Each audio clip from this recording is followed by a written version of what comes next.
Halo bro, jumpa lagi dengan saya. Pada kesempatan kali ini saya akan berbagi satu berita yang mana berita ini tentang minuman beralkohol, larangan minuman beralkohol. Hari ini tanggal 12 November 2020 ya. Berita tentang alkohol, tentang minuman beralkohol ini trending nomor 4 di Google Trend Indonesia.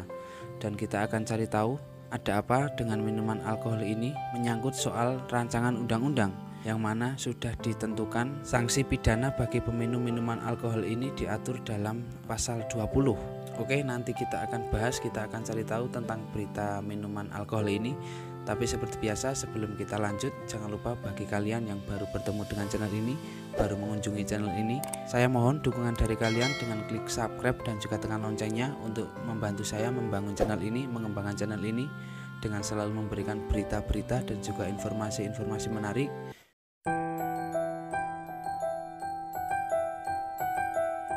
Oke, kita langsung baca beritanya saja.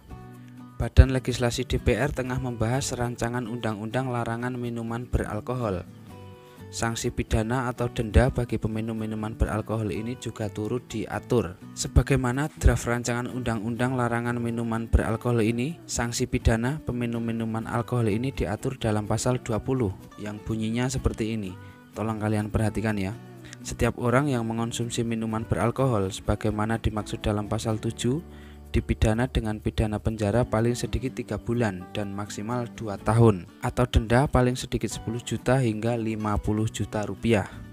Sementara itu, pasal 7 yang dimaksud dalam rancangan undang-undang larangan minuman beralkohol berbunyi, setiap orang dilarang mengonsumsi minuman beralkohol golongan A, golongan B dan golongan C, minuman beralkohol tradisional ataupun minuman beralkohol campuran atau racikan sendiri, sebagaimana dimaksud dalam pasal 4. Mungkin seperti ciu ya yang saya tahu. Dan pasal 4 yang dimaksud dalam rancangan undang-undang minuman beralkohol terdiri dari 2 ayat. Bunyinya adalah sebagai berikut ini. Tolong kalian perhatikan. Yang nomor 1, minuman beralkohol yang dilarang diklasifikasi berdasarkan golongan dan kadarnya sebagai berikut. Nah, ini menurut kadarnya ya, kadar dari alkohol itu. Yang A, minuman beralkohol golongan A adalah minuman beralkohol dengan kadar etanol lebih dari 1% sampai 5%. Dan yang B, minuman beralkohol golongan B adalah minuman beralkohol dengan kadar etanol lebih dari 5% hingga 20%. Dan yang C ini kadarnya lebih tinggi ya. Minuman beralkohol golongan C adalah minuman beralkohol dengan kadar etanol lebih dari 20% hingga 55%. Nah, mungkin ini yang C ini ya, yang kadar etanolnya itu tinggi. Ini bisa memungkinkan jika kalian terbukti atau jika seseorang terbukti meminum minuman alkohol yang jenis C ini bisa lebih tinggi hukumannya ya ketimbang dari yang A tadi. Karena yang A tadi hanya 1-5%, sedangkan yang C ini kadar etanolnya dari 20% hingga 55%. Dan yang nomor 2, setiap minuman beralkohol berdasarkan golongan sebagaimana dimaksud pada ayat 1 dilarang minuman beralkohol yang meliputi minuman beralkohol tradisional. Dan yang B, minuman beralkohol campuran atau racikan. Nah, ini mungkin yang ciu tadi ya, atau yang sejenisnya ciu lah. Saya kurang begitu tahu.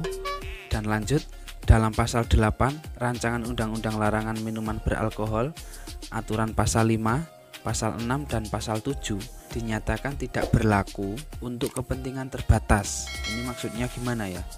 Untuk kepentingan terbatas ini begini bunyi pasal 8 RUU larangan minuman beralkohol. Nomor 1, larangan sebagaimana dimaksud dalam pasal 5, pasal 6 dan pasal 7 tidak berlaku untuk kepentingan terbatas. Nomor 2, kepentingan terbatas sebagaimana dimaksud pada ayat 1 meliputi A, kepentingan adat, B, kepentingan keagamaan, C, wisatawan, D, farmasi, dan E, tempat-tempat yang diizinkan oleh peraturan perundang-undangan.